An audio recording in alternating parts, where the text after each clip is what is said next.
I'm Gwen from Sacre Brew, and I'm here with my parents who are visiting me from New York. And we're gonna introduce you to Hailstone number 5. This is my Belgian style triple ale, which is made every time it hails in Wolverhampton, and with a little slight variation each time I make it. This one has a little bit of homemade limoncello.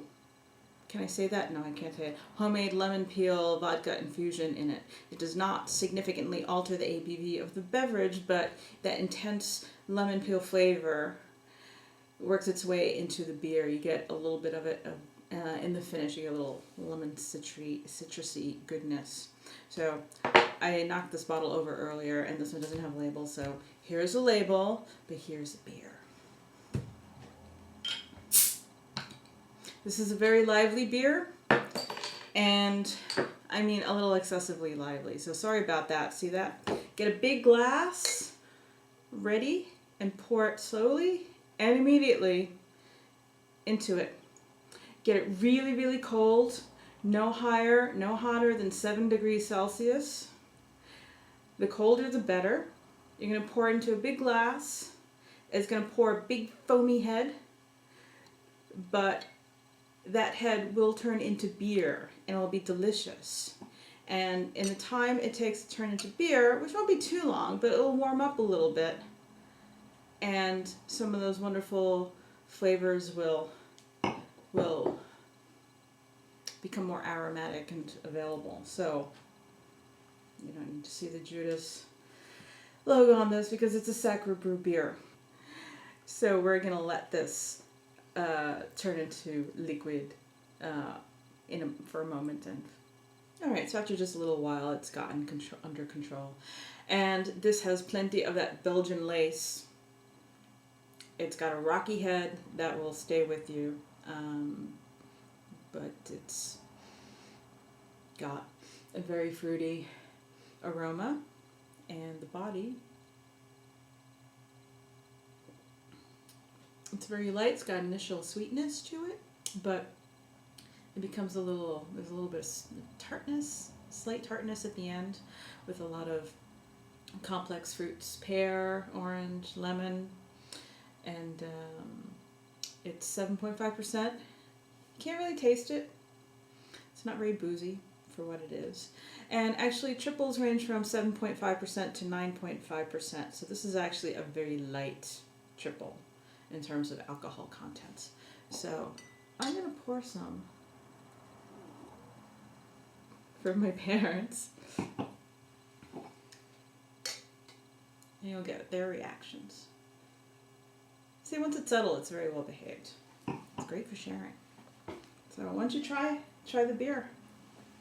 Have a sip.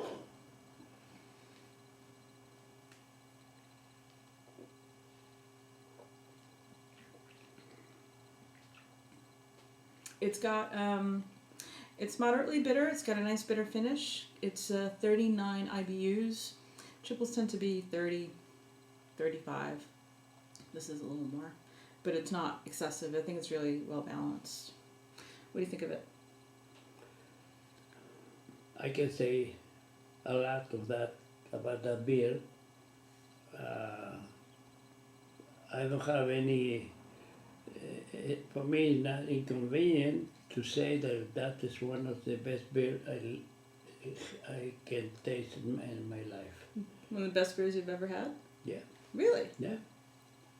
High praise from my dad. Who would have guessed? And what do you think? Well, I say it's delicious. I like it very much. Yeah, and these guys are. Yeah. And these guys are mainly wine drinkers, so tells you something. But this is very vinous, you know. These high ABV, these strong Belgian ales are very. They have a lot of affinity with wine drinkers because they're stronger, and you sip them, and they go with food, and they're very complex. And it's not about hops. It's not even about the malt, because this is mostly Pilsner malt, which allows it to be so light, and light in color and light in body. This also has a little bit of wheat malt and rolled oat flakes to give it some a little more smoothness and creaminess to it. And the hops in this batch, are Hallertau Tradition, one of my favorite noble hops, Satz, Tettnang, Pioneer, and some more Tradition for aroma hops.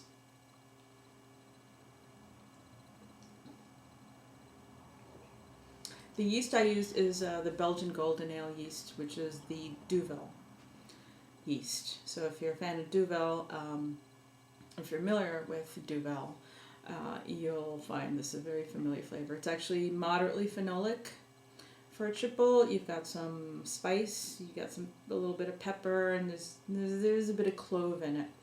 And if you like that clove, when you pour it, there's always yeast at the bottom because this is bottle conditioned, and the yeast is very, very clovey. So if you pour the yeast out, it's going to be a very clovey beer. If you don't like it, let it sit in the fridge for 24 hours so all the yeast settles.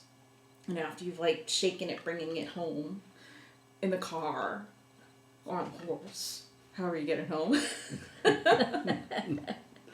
Let it settle for 24 hours minimum in the fridge, cold, because the cold makes it flocculate faster. And pour it really carefully, slowly, and leave a little last bit in the bottle so it doesn't get into your glass. And that way you will enjoy your beer more. So I hope this is helpful. Get it really cold, pour it into a really big glass, and then wait. It'll be worth it. I promise you.